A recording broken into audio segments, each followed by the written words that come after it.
Hello everybody, good afternoon. How are you doing? And how's the volume? I'm still trying to get music to work properly. To be honest, I haven't tried that much. I could try harder.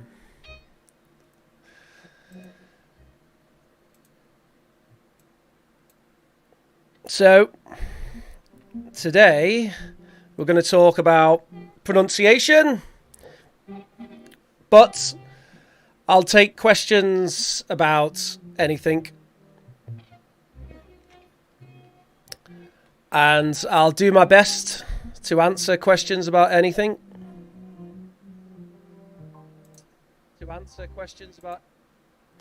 Okay, now you're going to get an echo for a minute. Just ignore that. All right. So, while I wait for some questions, I'm going to talk a bit about pronunciation. And I think a good start might be to say, well, what is pronunciation exactly? What does pronunciation consist of? Well, probably the most popular thing that people think of with pronunciation is sounds. I'm just going to stop the music because I can't figure out how to make it work properly. So, sounds, probably the first thing that people think of. We have here the phonemic chart. The phonemic chart is a map of the sounds in English. And sounds can be broken into the individual sounds, called phonemes, like a, or, o, ear, air. Okay? And also p, b, t, d, s, z, j. All that. They're all sounds. And the other element here is how sounds interact. What we call connected speech.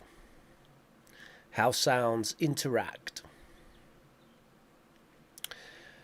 So these are the elements of pronunciation that relate to sounds. And then you have stress. Stress is really important. It's really important for meaning, and also it's important for fluency and comprehension and everything. Stress is really important. And with stress you have word stress, which can prove difficult sometimes.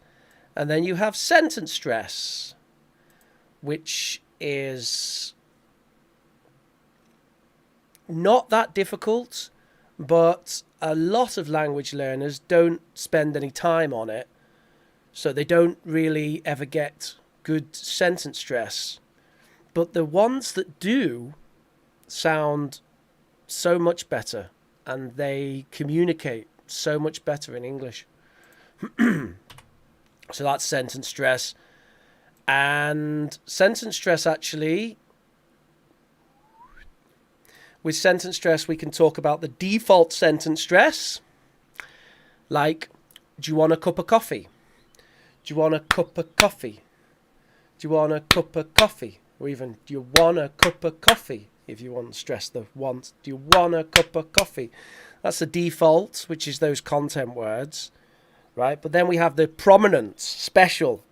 So I can change the words that I stress to give a different meaning. Like, I can say, do you want a cup of coffee? Do you want a cup of coffee? Right? Or do you want a cup of coffee? Not a glass, but a cup. Right? Do you want a cup of coffee? Not two. Right? So that's prominence. And then finally, the third component of pronunciation, the magical number 3, which is super difficult. Do you know what that is? Anyone?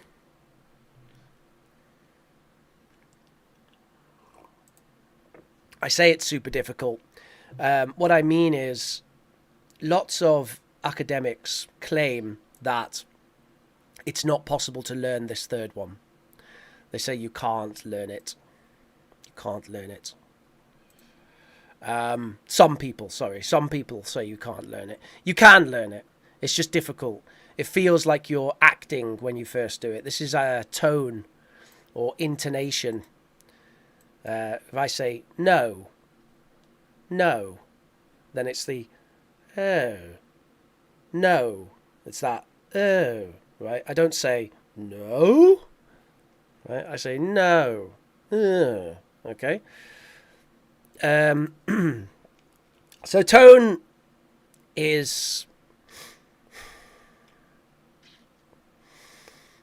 important, but not as critical as the others.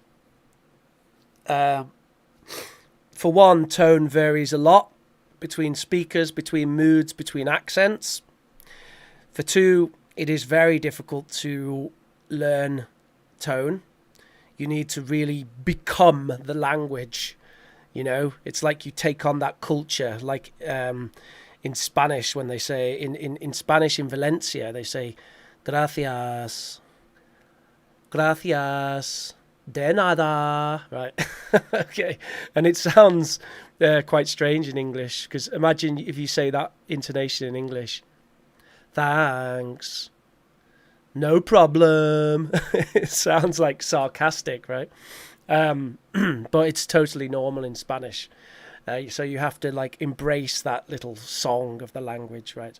And the thing about tone as well is you also have the default and special, right? In that you can say, for example, yes, or yes, right? And those have different meanings. The classic example of this is if we take the word right? Because you can be like, or you can be like, right?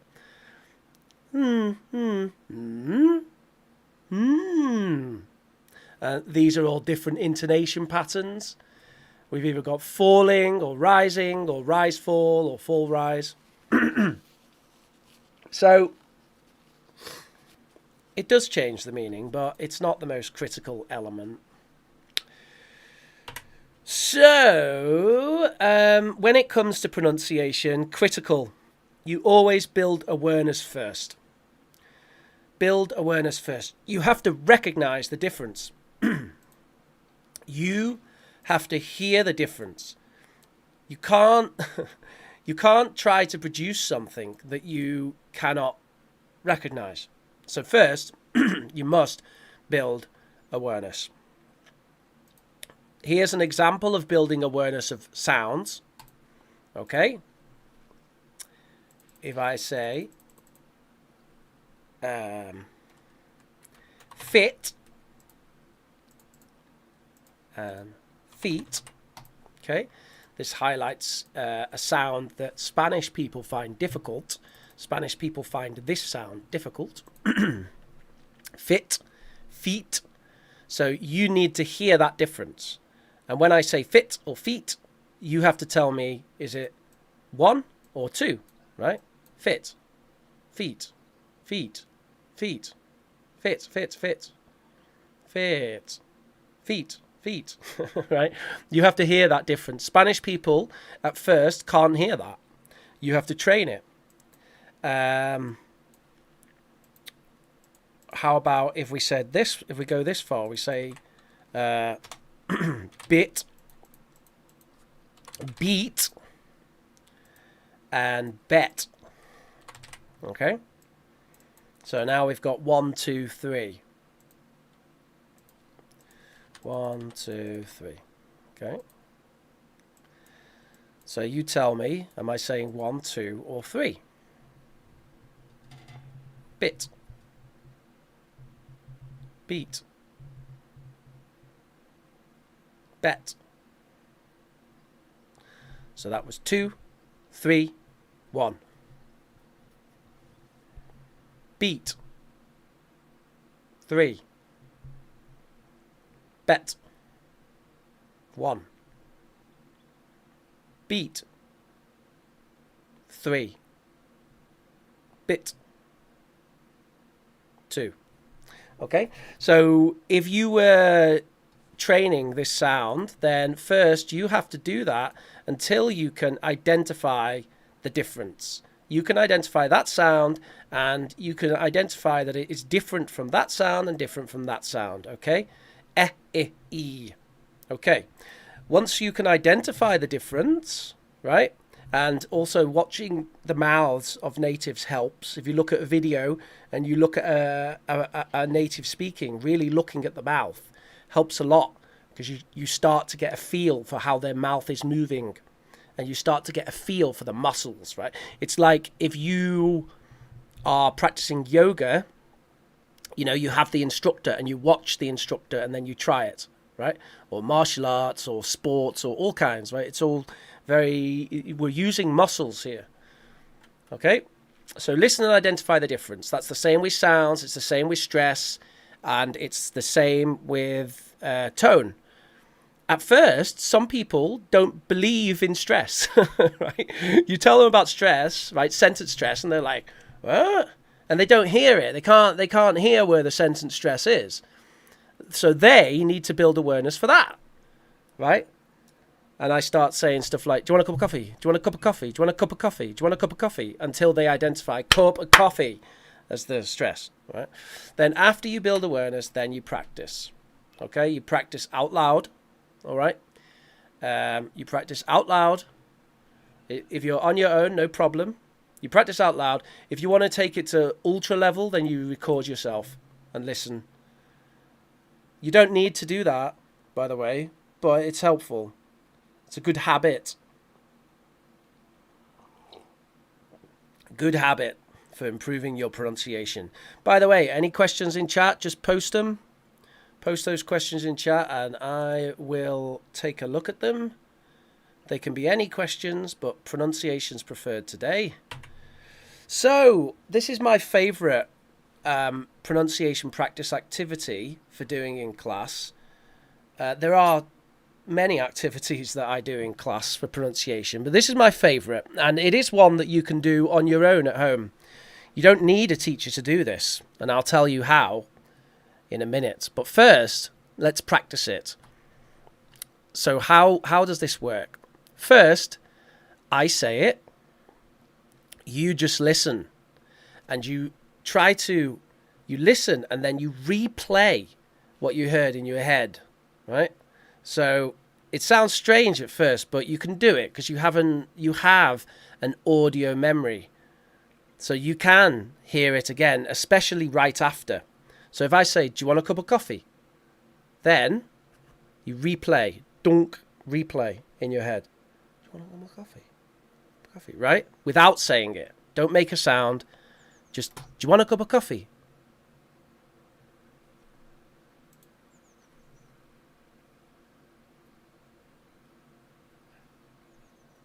Then you say it, right? So I say it, you listen, you replay in your head, wait about 5 seconds and replaying and replaying and replaying. Then you say it.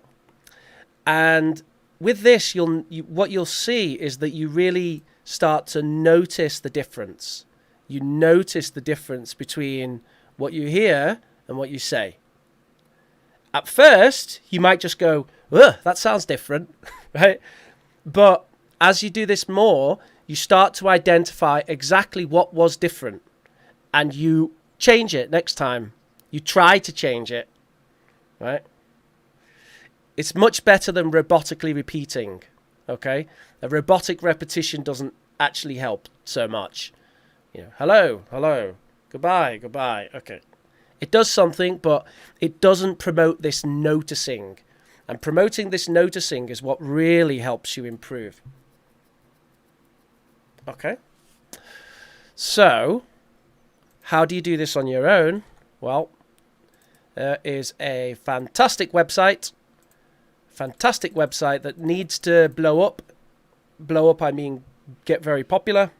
It's called Youglish. and you go to Youglish, search a phrase that you want to learn, like do you wanna, right? Okay, search that phrase like that, and what it does is it will bring up YouTube videos, okay?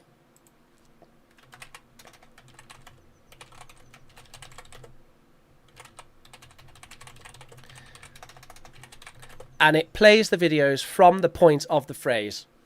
And you can choose UK English or US English or Australian English, although that feature is not perfect on the site. It's a very good site. You do that, play, right, listen. Do you want a cup of coffee, right?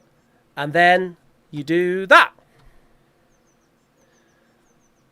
Play it, pause, replay in your head, 5 seconds, try to say it. Boom. Notice the difference.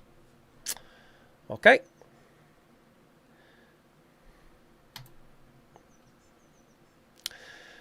So I could continue with this, but I did want to see if there's any questions in chat. If not, I'll keep talking about this for about another 10 or 15 minutes, and then I'll end it. We had quite a lot of questions last week, which was great, but it seems this week is not so convenient for people. So, that's sounds, and specifically a great way of practicing sounds. We could talk about... Do you want to talk about connected speech? So... thing about connected speech is you can learn some pretty complicated rules, and you know, some people like to be rule based, right? You start to learn these rules about what kind of sound produces what kind of connected sound, and that kind of thing. But I don't think, I personally haven't, it's not my style to teach the rules of connected speech like that. I do it more just in a learner training way. So the idea is we apply that. Okay, so I will just ask the students to identify the connected sounds, right? Like if I say this,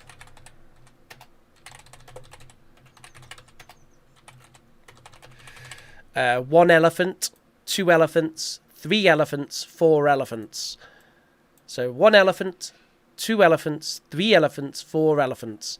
And the first one, I'll tell you, it's the N carries over and it becomes 1 elephant.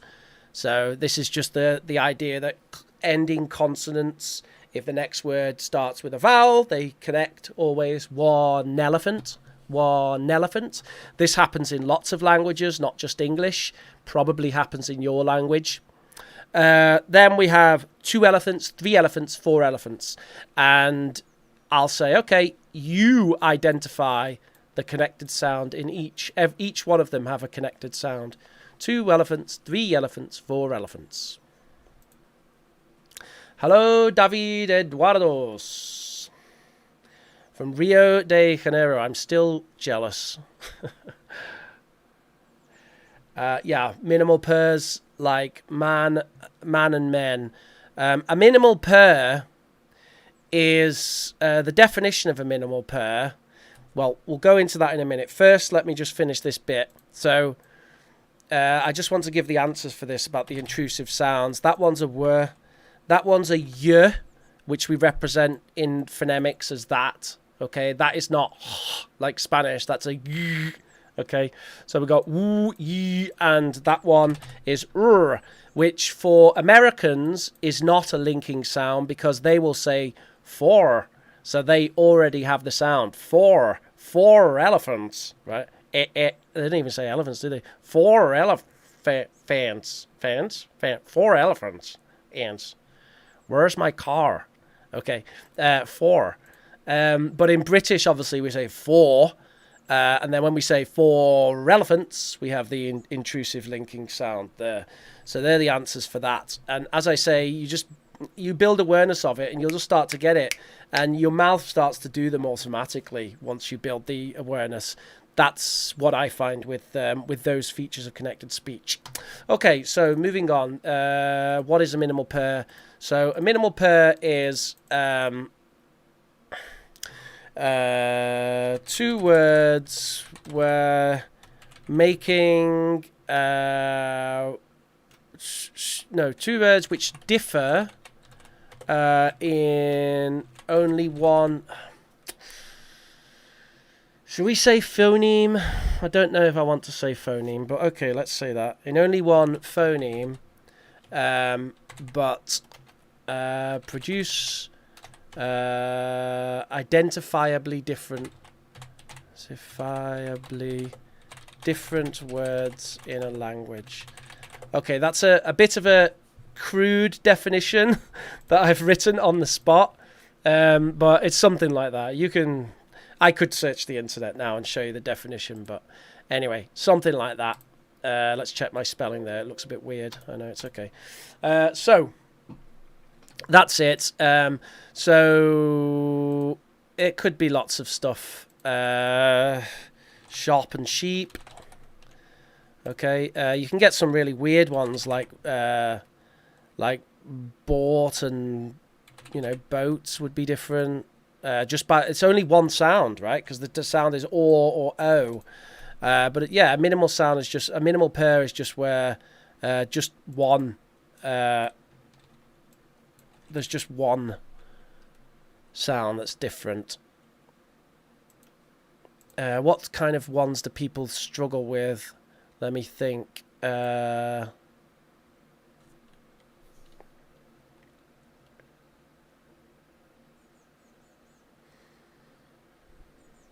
So there's this one, which is bath and bathe, and the sound that changes is this. In bathe, it becomes voiced, whereas in bath, it's unvoiced, bath. So we got bath and bathe. That's a common one for Asian languages. They found that one a bit difficult. Obviously with, Asian speakers as well, speakers of Asian languages in East Asia in particular, you have the and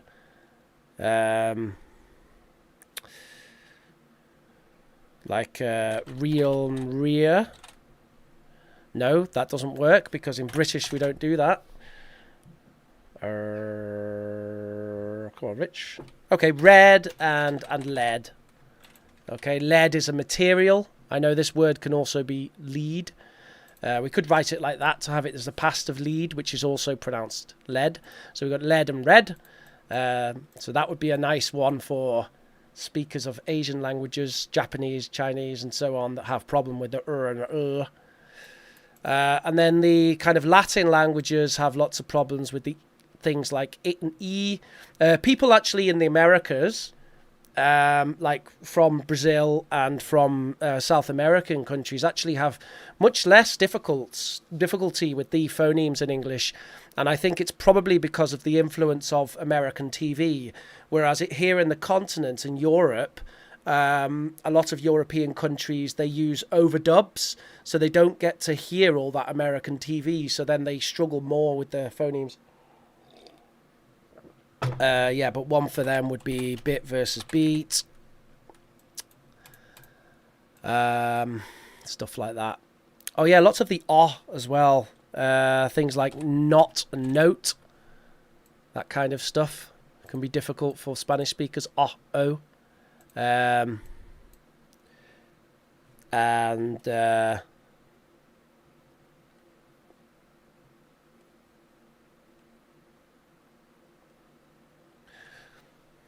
board, body. Hang on, I'm trying to find one here. Body, lot, lord, lot, long. Okay, that moment when you can't find a minimal pair on the spot. Okay, they have lists of these online. You can find them by search. You can just search for minimal pairs English, and you can find like loads and loads and loads. And then you don't have to be a daft English teacher and try to come up on the spot with them. If we try to sound British, we should take care with the can't usage. Not to say a bad word. I think I still struggle.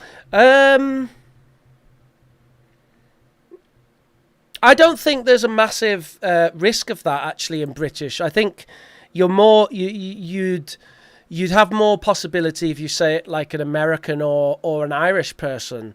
But actually in British English, this is the R phoneme, which is like that. So we don't say can't, which is like the philosopher Immanuel Kant. We say can't, like car, with an nt on the end, can't. And this is differentiated from can, which is, can is often weak, so it becomes kun. And that's where we get this situation of I can speak English versus I can't speak English. Can't. Okay. I can speak English and I can't speak English. And that's with the different word stress, because modals and auxiliaries are almost never stressed. Negation is always stressed. Negation is always, always, always stressed. I tried this myself the other day, and I was trying to think of some negation in English when it's not stressed. Doesn't happen. Always. Negation is always stressed. I stick by that. I tried to do it as well. You can't do it. You can't do it. You can't do it. It sounds so odd to not stress negation. What's the most difficult word to pronounce in English? Derek, that really depends on your accent.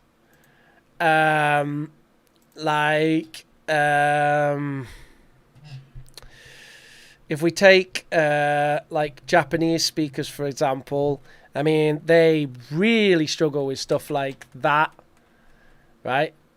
Initially, when they say it, they say stuff like lady, something like that, right?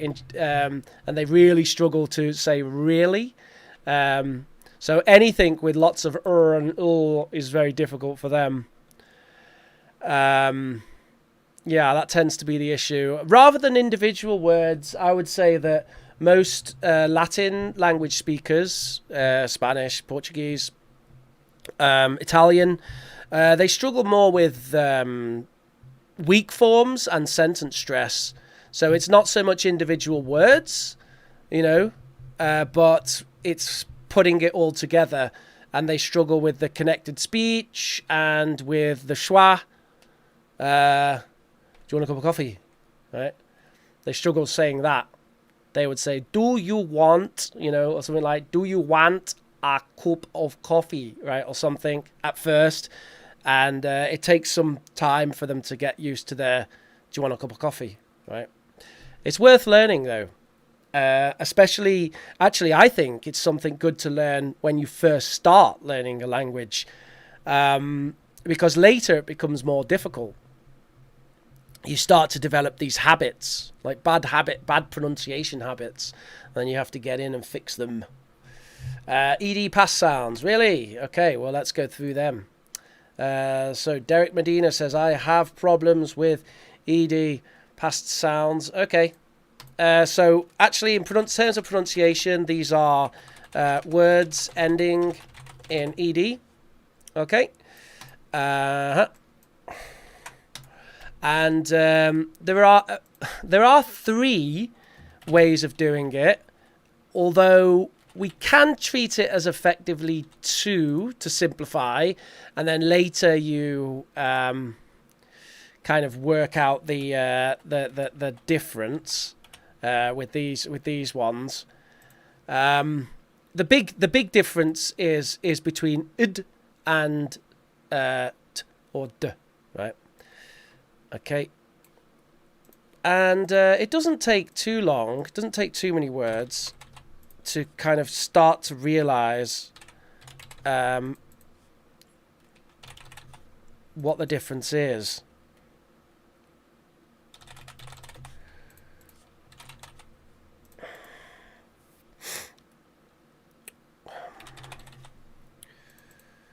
It doesn't really matter what these words mean. They're just here for the purpose of practicing.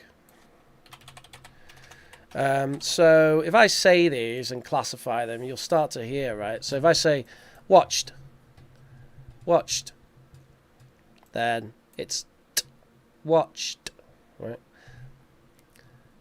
Mended, mended, d, mended, right? We have that one.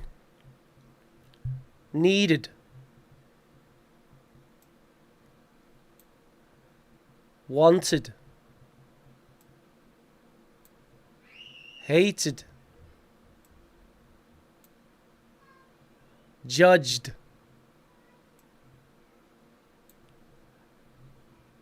Remembered.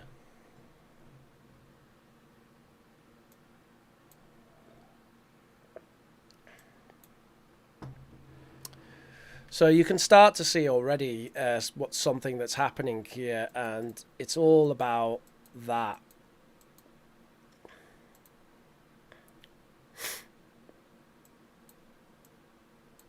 Asked.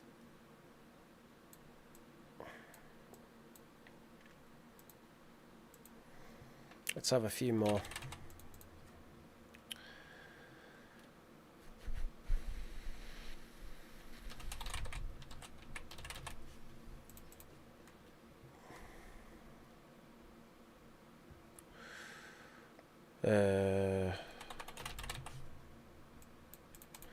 Yeah, we've also got all the adjectives, right? Like all the ed adjectives, all of these things.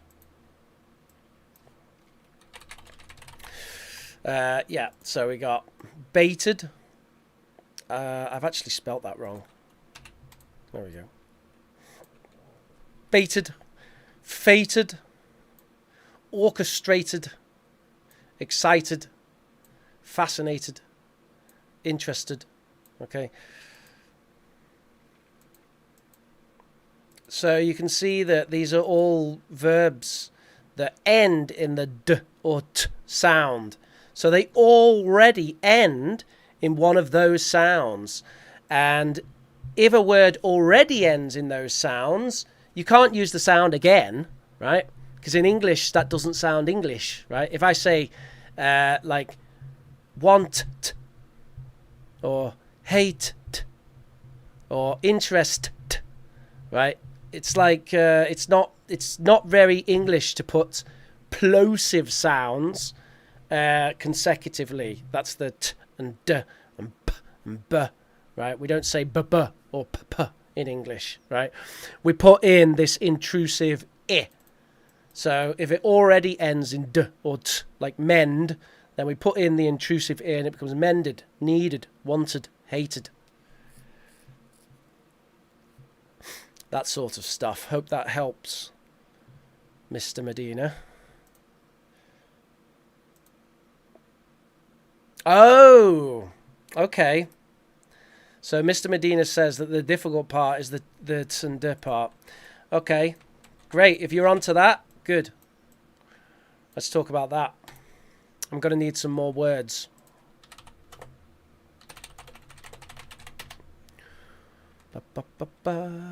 Okay, let's get a few more of these. Nope.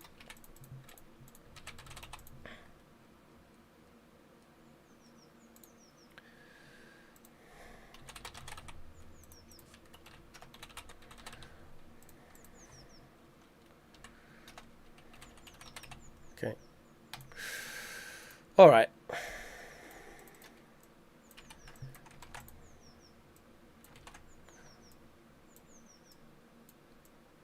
Watched, judged, remembered, asked.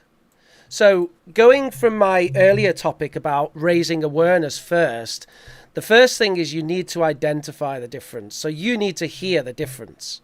So when I say the words, you need to say one or two, right? That's one, and that's two. So when I say Stayed. Stayed. Is that 1 or 2?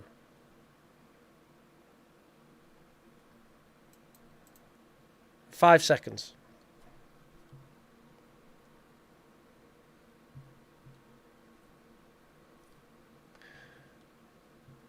Yes, David is correct.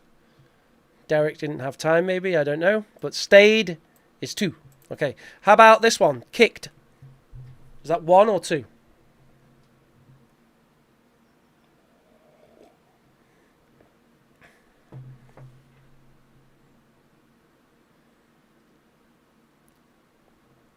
Answers in chat. Kicked. Is it 1 or 2? You lost. Derek, I want you to tell me what sound is the ED making in this word? Is it 1 or 2? Is it t or is it d? Right? Kicked.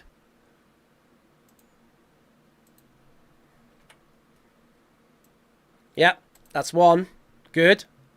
See, it's good if you feel lost there.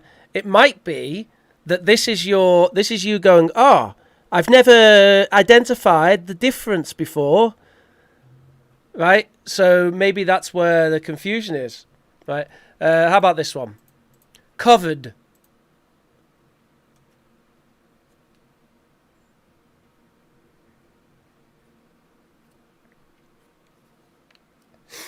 Yeah, covered is 2. Okay. Jumped.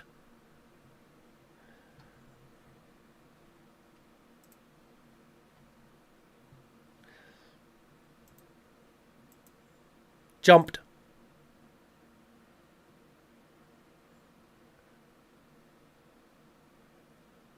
All right, good. You've got it. Right. So, first you need to hear it. And then, after you hear it, let's have a look. What's going on here? What is the difference? Well, we want to look again at the sound just before it in each case. Okay? And I don't know why I've put that there. That's totally wrong. Remembered. That should be there, right? So, what is the difference between these purple sounds and... No, not green. Let's go blue.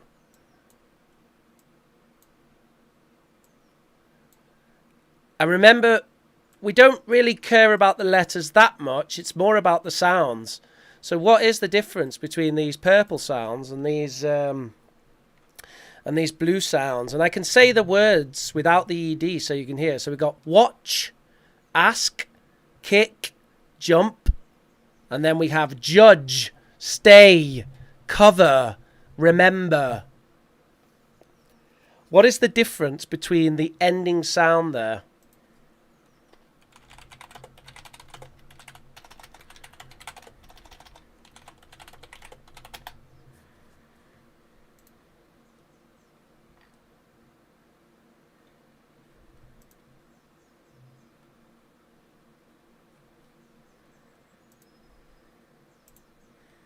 Can I think of any more?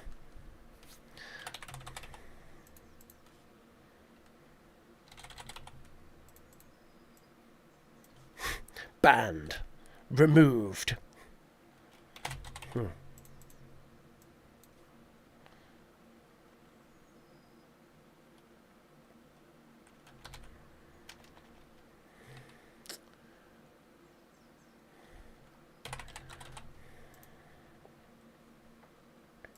Nope.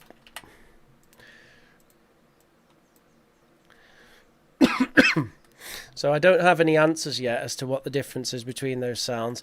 Fired, banned, removed. So they're all there as well. V, j. What's the difference between v, j and sh, k, p?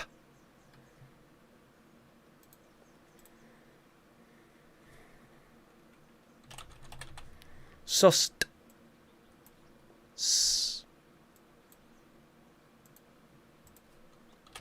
Fused, z. Z versus S. Oh, wrong colour.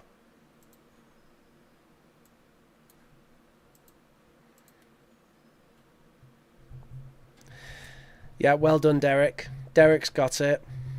It's voiced and voiceless. So, if the sound at the end of the verb is voiceless or unvoiced, then we also use the unvoiced version of this sound, right? So if it's already unvoiced, we keep it unvoiced. Watched, asked, jumped, sussed. But if the ending sound is voiced, that's voice, right? This is the difference between voiced and unvoiced. Unvoiced, voiced, okay. So the ending sound here is judge, j. Put your fingers here, j, judge. Then it's judged, stayed, covered, remembered, fired. Okay? I don't recommend practicing individual word sounds too much with that strength that I just did, because it becomes a bad habit. You start to overpronounce. So much better pronounce them more naturally, right? Watched, asked, kicked, jumped, sussed, stayed, covered, fired, banned.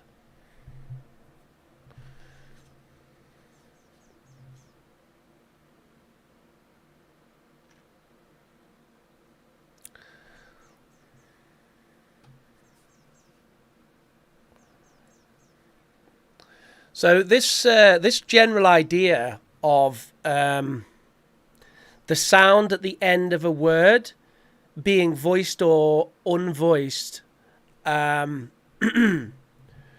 affecting the sound that follows it in a different form, actually does appear some other places in English, like with plurals. So you get plurals where the sound at the end is s, or the sound could be z, and that also follows this kind of rule.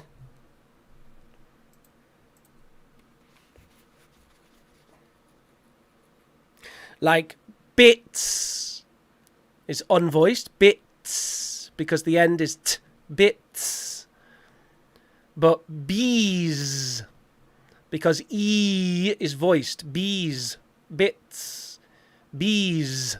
So the plural s also follows this rule,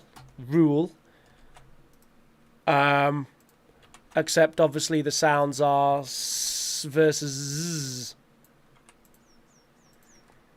So it is actually quite useful to build that awareness.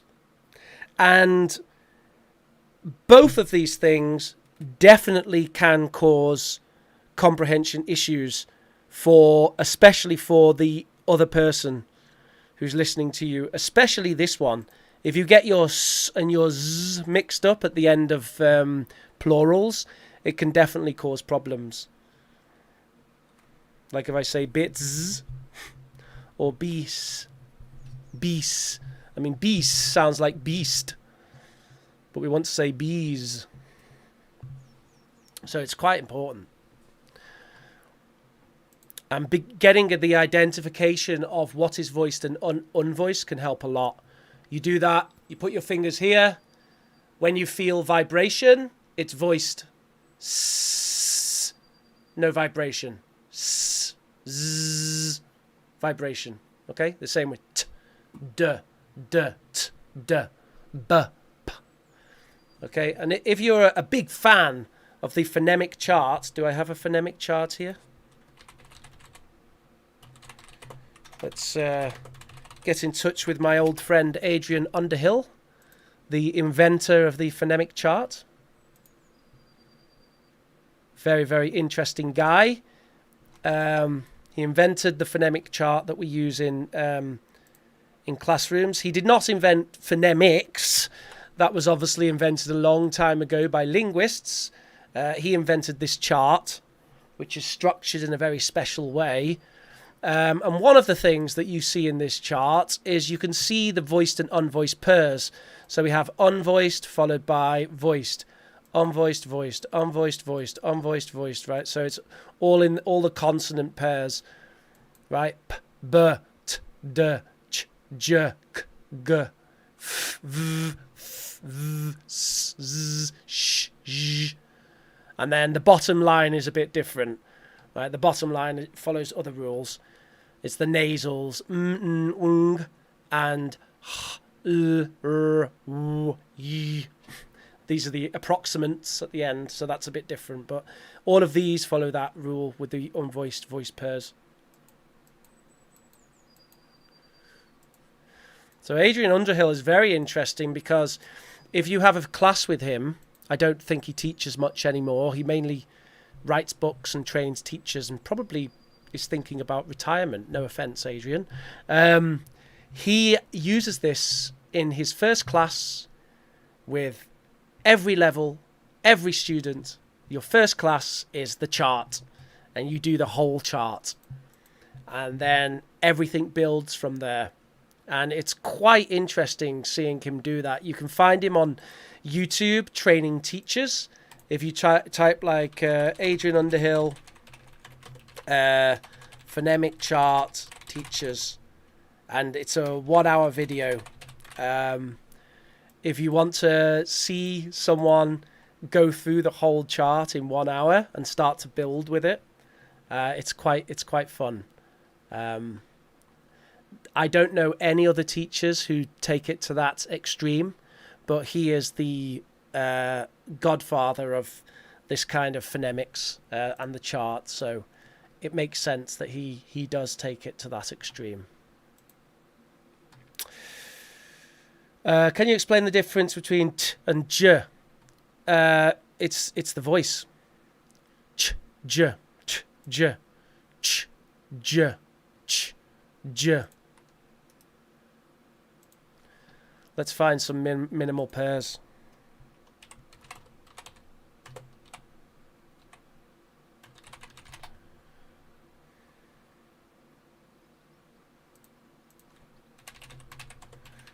This is going to be the last question because I need to go in the next 10 minutes.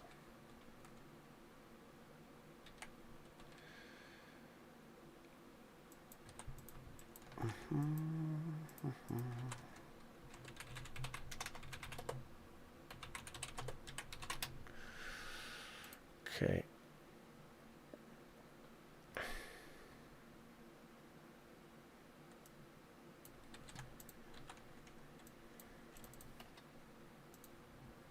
Okay, so here's some minimal pairs with it. I don't know what this second word means. Doesn't matter. Do we have somewhere it's at the end there?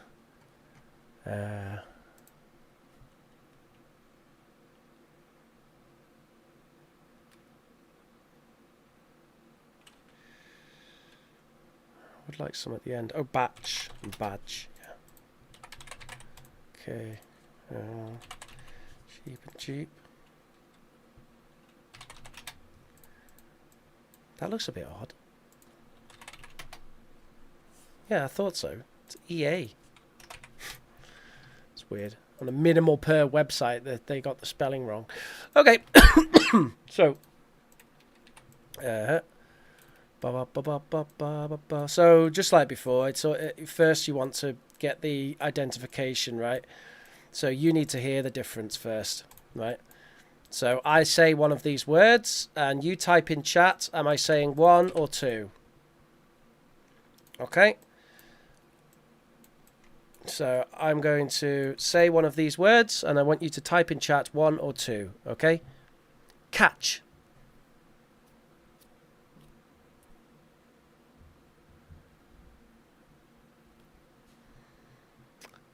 What's the answer? So David Eduardo says, thank you for your amazing class. See you next class. By the way, I highly recommend Peaky Blinders from the BBC. Wow, David, I'm impressed. If you can watch Peaky Blinders and understand it without subtitles, you have very, very, very good comprehension. If you need subtitles, still pretty good. because they have a very strong Birmingham accent.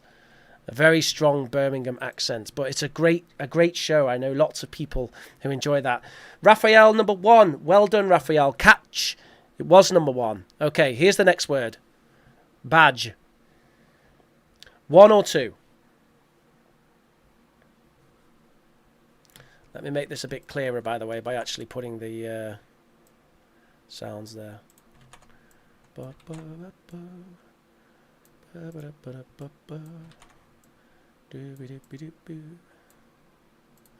These are my graphical art skills here. There we go. Yes, badge. That was number 2. Yes, catch. Catch is ch. Catch. So that's number 1. All right, next one. 1 or 2? Jeep.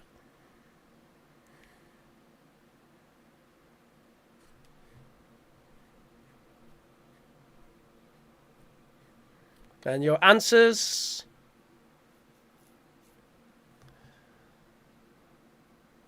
That is 2. Jeep. All right, next one. See, Derek, you struggled, which shows that this is an awareness issue. You need to listen until you hear the difference, right? And then when you hear the difference, then we can talk about production. Because production, especially of this sound, can be quite difficult for a lot of speakers. But first, you got to hear it. You got to hear it first. And that's just practice. You just listen to these differences. Cheese. 1 or 2? Cheese.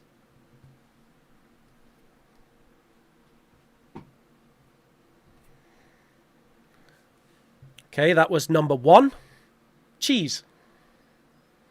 No. It's not about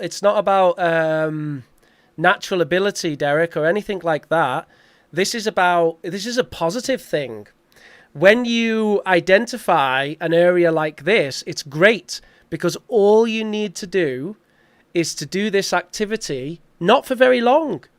Like maybe 5 or 10 minutes will be enough, and you'll start to hear it. And once you start to hear it, the seed is in.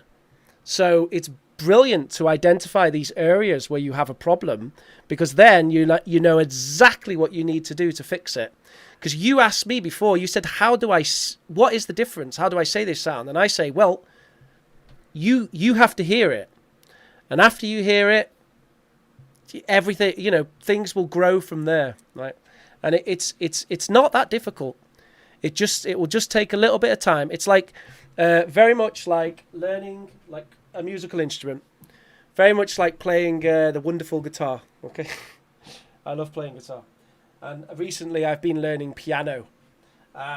So it's just to hear. It's just training your ear, and babies can do it. Under the age of 3. Babies under the age of 3 can identify every phoneme in every language as a different phoneme. They've done very extensive experiments with this. However, after the age of 3, they can only identify the phonemes of their language, and they start to hear the phonemes of other languages. They put it onto their own map, right? So you no longer hear ch and j, you hear it like the same sound, right? Like a Spanish speaker hears e and I as the same sound, and they have to train themselves back into it, and you can do it. It's not super difficult. Okay, I'm just going to say the whole list, okay? Just so it's on the video and you can hear it, right? So, catch, cadge, cheese, G's, right? Cheese, G's, batch, badge, cheap, jeep, okay? And now I'll say the words randomly with a number afterwards, and I'll say them quick, and you can listen to the video later, listen to this part, okay, and you can use it to practice, Okay, so I'm going to say them quick with the answer afterwards. So, batch 1, cadge 2, G's 2, jeep 2, cheap 1, catch 1, badge 2, G's 2, cheese 1, cheese 1, cadge 2, batch 1, cheap 1, catch 1, jeep 2. Okay, so you can listen to that part of the video, and you can pause after each number, right? Or pause after each word and then go 1 or 2 and then listen to the number, which is your answer. Okay, and you can do that to train your awareness. All right. Also, I'm sure if you search YouTube, you'll find actually, no, don't do that. You probably won't find it. There's so many terrible English teachers on YouTube these days, especially some of them. I don't know, should I say that? Some of the most popular ones, you know. They just come out and they just give you lexical chunks. Although lexical chunks are good, actually. Lexical chunks are good. But I think they could do with a bit more of this stuff. Anyway, that's all from me, I think, folks. Thank you very much for coming. I would like to stay longer. I'm having a good time, but I do have an appointment, actually, an important appointment, so I have to go. So, thank you very much for watching. Please, any further requests for future topics, just post in the comments down below, not in the live chat. Post them in the comments so I can see it. And yeah, probably same time next week. I don't know, I haven't decided yet, but I'll put the video up for the live class, the what you call it, reminder. I'll put the reminder up for the live class when we finish. All right, thank you very much, everybody. Catch you later, and thank you for coming. All right.